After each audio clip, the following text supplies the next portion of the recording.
검찰이 윤석열 전 대통령 사저에서 압수한 김건희 여사 휴대전화가 사저로 거처를 옮길 즈음에 개통된 것으로 확인됐습니다. 압수수색 영장에는 청탁 목적으로 장관급 인사의 통일교 주최 행사 참석 등 통일교가 추진한 사업들이 줄줄이 적혀 있었던 것으로 파악됐습니다. 임예진 기자가 보도합니다. 윤석열 전 대통령 사저 압수수색 영장에는 통일교 전 고위 간부 윤모 씨의 청탁 목적으로 당시 통일교가 추진 중이던 사업들이 줄줄이 열거된 것으로 확인됐습니다. 여기에는 캄보디아 메콩강 사업 지원과 윤 전 대통령 취임식 초청, YTN 인수 청탁까지 포함됐습니다. 검찰은 또 통일교가 오랫동안 추진해온 사업인 UN 사무국 한국 유치와 교육부 장관의 통일교 주최 행사 참석도 윤 씨의 청탁 목적으로 봤습니다. 지난 2022년 8월 열린 통일교 행사에서는 도널드 트럼프 미국 대통령 등 세계적인 명사들이 보낸 축사가 공개되기도 했습니다. I enjoyed speaking with the World Summit last February, very much so, and I want to thank the Universal Peace Federation for hosting this wonderful event.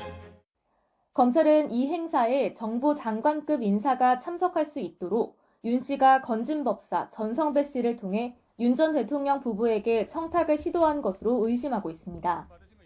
검찰은 압수수색을 통해 윤 씨가 전 씨에게 김건희 여사 선물용으로 건넨 것으로 알려진 그라프사의 다이아몬드 목걸이와 명품 가방, 인삼주 등을 찾으려 했지만 확보하지는 못한 것으로 전해졌습니다.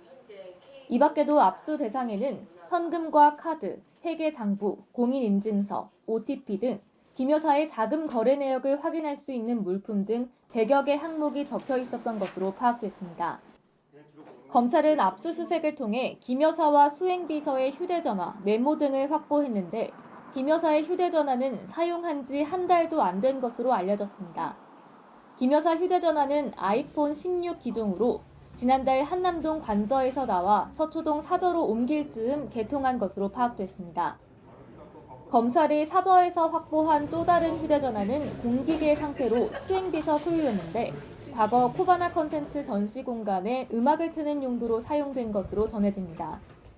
앞서 윤 씨는 지난 2022년 통일교 공식 행사에서 당시 당선인 신분이었던 윤 전 대통령과 독대했다고 주장했습니다. 제가 3월 22일 날 대통령을 뵀습니다. 1시간 독대를 했습니다. 거기서 동의한 내용도 있고요. 그 금주에 만납니다. 정부 쪽 관계자를.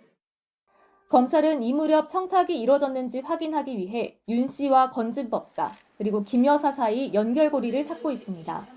YTN 임혜진입니다.